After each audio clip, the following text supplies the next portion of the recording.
You had your pointer not in your hands. I asked him just now, where was your pointer? He said it's with my wife. And what happened? The presentation was seamless. There was no point where she had to or do this rolling thing that I see some speakers do. Rather, he just continued on his speech, and the slides changed that matches his speech at that point of time. So congratulations on a very well rehearsed, very well prepared presentation slides. Now, visual aids wise, you had a lot of variety. You didn't start out with a PowerPoint slide. I realized you started out actually with a notebook and a stem kit.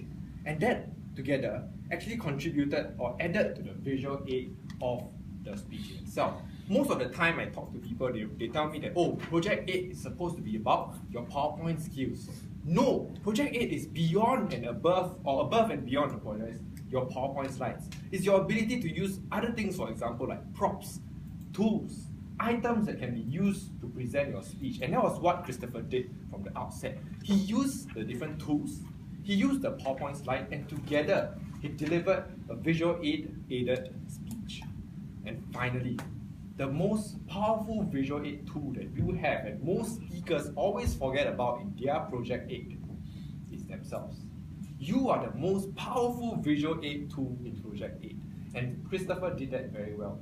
He had a PowerPoint slide, he had his props, he had his tools, but he did not forget his ability and technical ability as a speaker. He had a good use of language, for example. Zooming wise, fancy merchandise, for example. Sorting Sun. These are tools that adds to the imagination, that adds to the whole story that he was trying to share. The auntie or the lady or the guy who was zooming past, you realize that he actually moved all the way to the other end of the stage.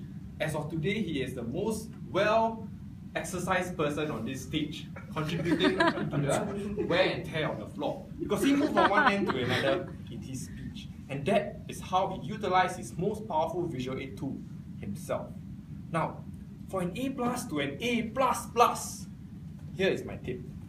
For visual aid wise, I realized that you, by giving control of the clicker to your wife, has relinquished control to your own presentation. And I feel that this can add to your storytelling ability, for example. So what I mean by this is, for example, when you say, I talked to the auntie, instead of acting it out, for example, use the PowerPoint slide, add an image of an auntie there, and then you say, hi, will you buy this stamp?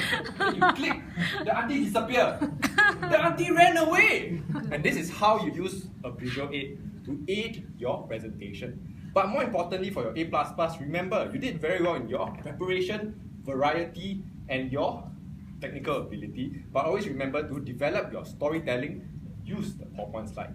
I look forward to your next homework. So class, please turn in your next homework, okay? Back to you, Thomas.